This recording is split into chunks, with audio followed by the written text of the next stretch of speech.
Twigs and leaves crunched beneath Yongju's feet, warning him to turn back, but he didn't listen. Frozen still and stunned, he'd stood in the kitchen for a good 10 minutes after Sawwoong left him.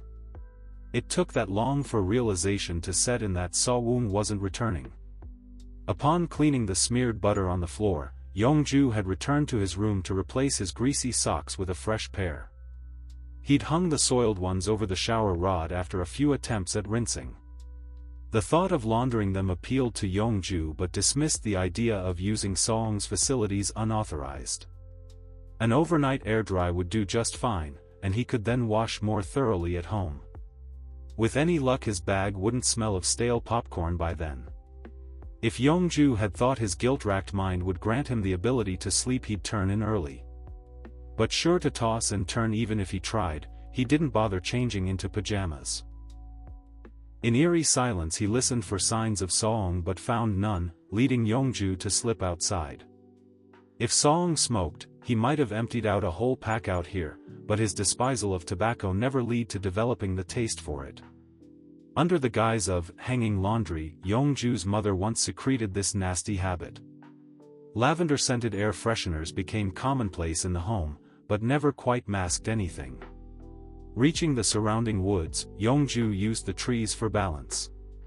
The bark absorbed warmth from the midday sun and the moss retained moisture from the air. The trek, rocky even on two good legs, required him to cling to every tree if he wanted to avoid another fall. A fourth bone-breaking tumble into a ditch was the last thing he needed. Sawwoong didn't even know he was out here. But deciding the fresh air would do him good, Yongju's embarrassment pushed him far from the cabin.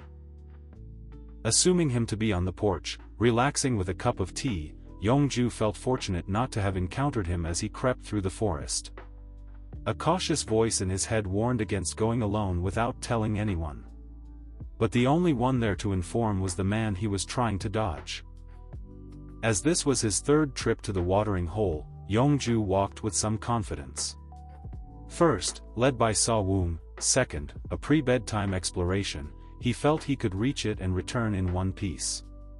Not far from the cabin, he followed the familiar route almost on autopilot.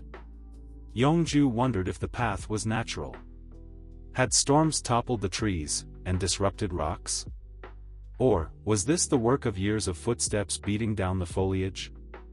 At first, Yongju considered looking for Sawwoong. Not out of worry, the man knew these woods better than him, and there were only so many places he could be. He wouldn't desert Yongju forever. Sawwoong stormed out because of him, Yongju had no doubt. Eyes lingering too long, gaze too intense, touch too fervent. Unintentional or not, he'd made the man uncomfortable. These thoughts plagued Yongju until he remembered, Sawwoong had been the one to lean in. Yes, he'd sent intentional signals, but no one forced Sawwoong to respond to them. The man could have stepped back and feigned ignorance, but he pressed forward. With only a brush of their lips, Sawwoong darted away as if bitten by a snake that had slithered up his leg amid the chaos. The rejection stung, but as the initiator, what right did Yongju have to annoyance? Though his fondness for Sawwoong remained unspoken, his recent behavior had been questionable. Anyone would have noticed the effect Sawwoong had on him. Pausing at the bent tree, Yongju heard the crash of water over rocks, and the rhythmic splash of movement. Pulling aside a branch heavy with leaves, his heart quickened at the sight that greeted him. He wasn't surprised to see Sawwoong here, but to see him near nude shook him to the core. Cautious steps forward soon crunched on gravel, tensing Sawwoong's shoulders. When he turned, his expression was one of expectation. Did he know Yongju was coming? His face wore a light flush. Rapid breaths, not quite hyperventilation, betraying the artist's inner stirrings. Next to the water's edge, a large tree guarded Sawwoong's clothes. Yongju noted the way he'd folded them atop the tree roots in the same way he had to keep them from getting wet. Sawwoong dipped his head towards Yongju, permission, or a plea for him to join. Taking a deep breath, Yongju wasted no time in removing all but his briefs, then waded into the water. None of this would be new to Sawwoong, he'd seen it the first day they met. But Yongju still moved fast, quick to submerge himself. Before he wore fabric so sheer that it left little to the imagination. But standing vulnerable had Yongju longing for that robe again. The silence between them was heavy, yet meaningful. Nervous but safe, Yongju wrestled with conflicting emotions of worry and excitement. After a few minutes, Sawwoon broke the quiet. "I didn't mean to ditch you," he said, shaking damp hair from his face. "I thought I'd take a short walk. Clear my head. But, before I knew it..." He gestured around him with upward-facing palms. "I figured you'd go to bed. To be honest, I hoped you would. So I could think of what to say to you tomorrow to explain my behavior." The humid air colliding with the water produced a faint steam. Or perhaps it was from Sawwoon himself. "You said you needed to clear your head. Clear what exactly?" The question was simple but more blunt than Yongju would expect from himself. "Sometimes, my thoughts about you are not appropriate. And what I did earlier. I overstepped." His voice was tight, strained as if the words hurt him to say or clashed with his hidden truth. He spoke because he felt he had to, because Yongju deserved an answer. Every few words, Sawwoon took a step back. With each one, Yongju mirrored it, maintaining the same distance. It seemed as though Sawwoon intended to disappear through the falls. "I'm supposed to be your boss. I shouldn't." "Why not?" Yongju interrupted, deciding he wouldn't like the end of Sawwoon's sentence. Without conscious thought, Sawwoon traced Yongju's wet skin, demonstrating his need for distance. Sawwoon fought to keep composed, his skin hot under Yongju's vulnerable gaze. He wished he could take back his words and erase the awkward confession. But it was too late. Now he had to face the consequences of his unprofessional behavior. The soft ground declined as he got closer to the cave entrance, but wedging his toes into the sand kept him steady. The water softened Yongju's steps but did not slow them. Heart-hammering, he persisted, determined to reach Sawwoon. Soon the man would have nowhere left to retreat. Passing through the curtain of water, a shallow cave revealed itself.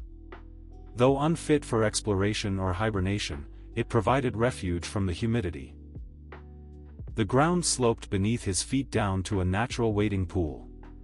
While the water cooled Yongju's hips, it licked Sawwoon's belly button. Pain flared in Yongju's shin, but he ignored it as he watched Sawwoon. Fearing another vanishing act, he dared not look away. When they finally stood face to face, Yongju's fingers found Sawwoon's hand. Thumbing his knuckles, he moved the artist's hand to his own waist, perfectly mirroring their kitchen gesture, but this time charged with intimacy. "You weren't the only one affected." The tumultuous atmosphere swallowed the words, but Sawwoon read them off his lips. Yongju pressed Sawwoon's palm into the curve of his side, encouraging contact. When Yongju lifted his hand, the pressure went with it, Sawwoon's touch becoming ghost-like. "That's why I left." Sawwoon broke the silence, afraid his body would betray him again if it stretched longer.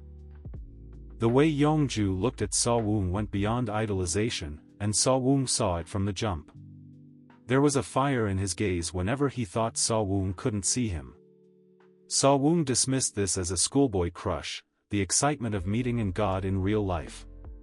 Observing Yongju's tentative presence over these few days sparked something in him. He discovered not only beauty but a genuine kindness he couldn't judge from his resume alone.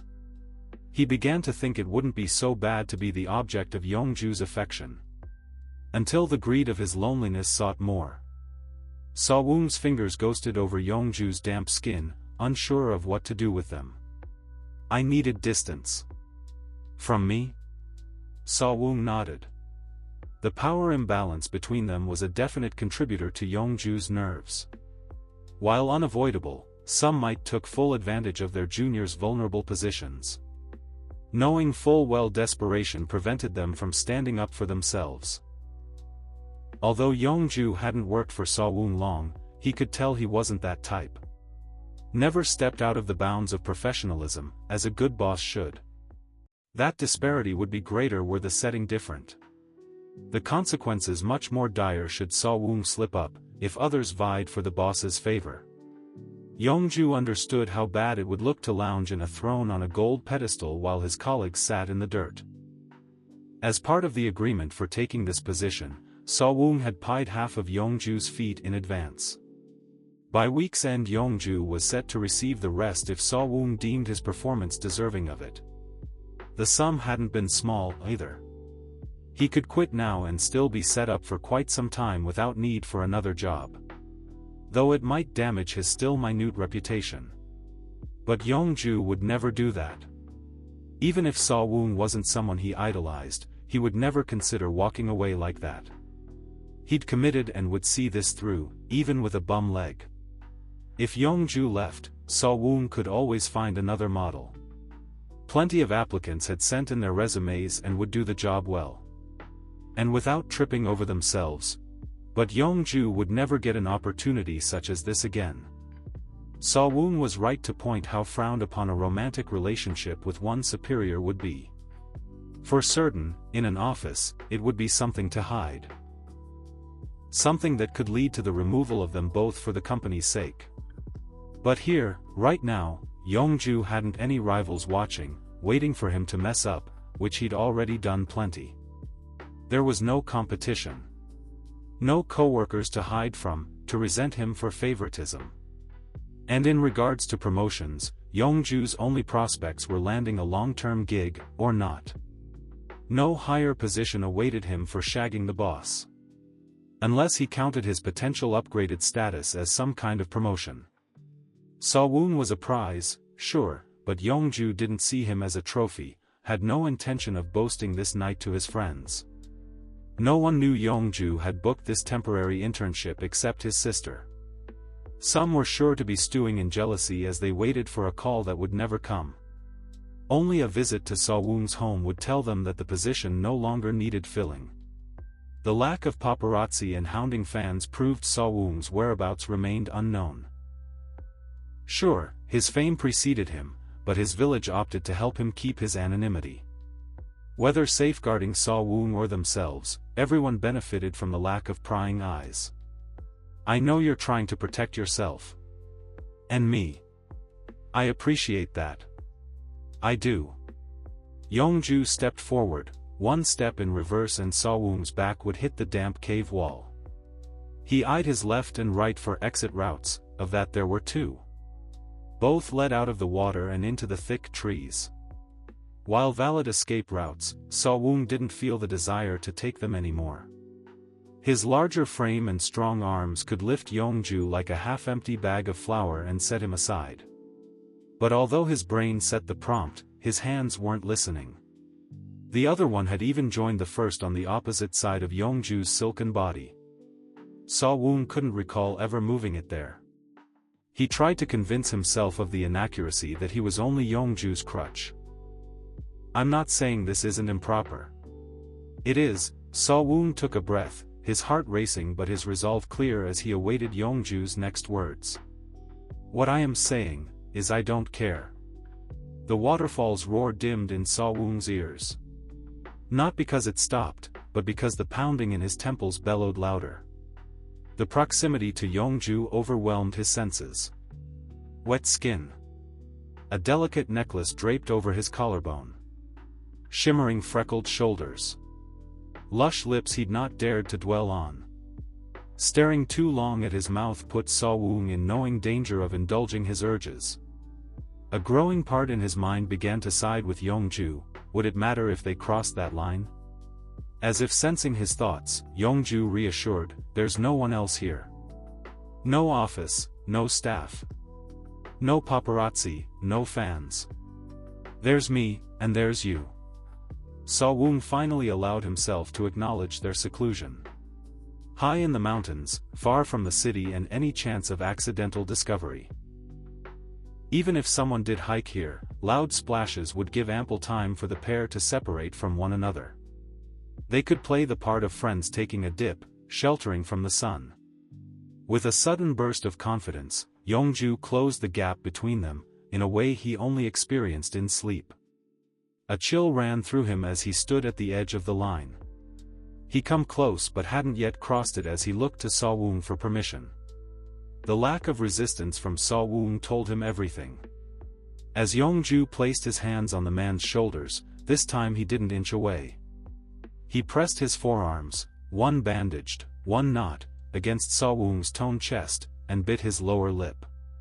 "If this is a mistake," said Yongju, "no one will know but us." Yongju melted against Saw Woong's body. Despite the cool water, Yongju's body temperature rose, and the pounding in his chest grew.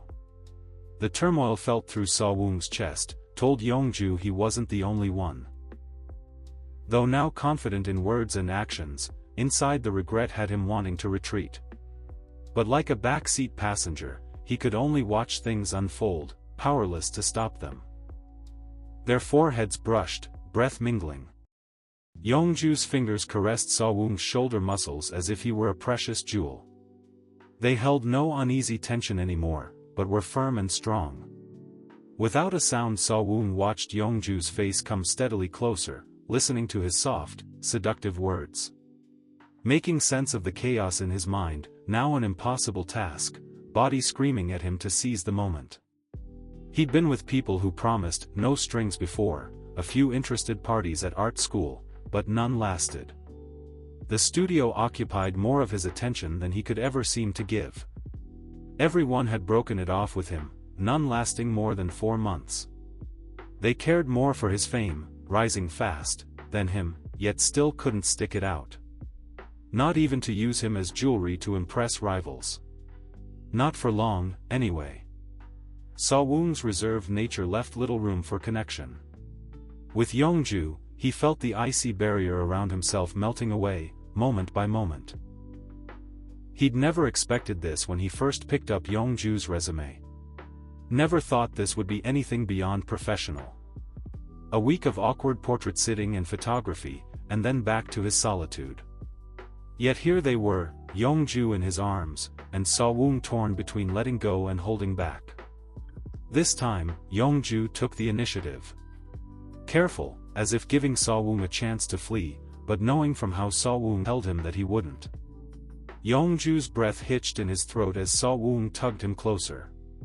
The reaction filled Yongju with pride, and the skin-to-skin contact ignited fire.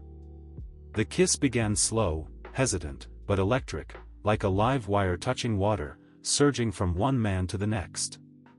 Saw Woong's grip tightened so much Yongju was sure he'd see finger marks in the mirror later. Though not right under nature's shower, Yongju felt a small stream traveling down his spine. Water, or sweat?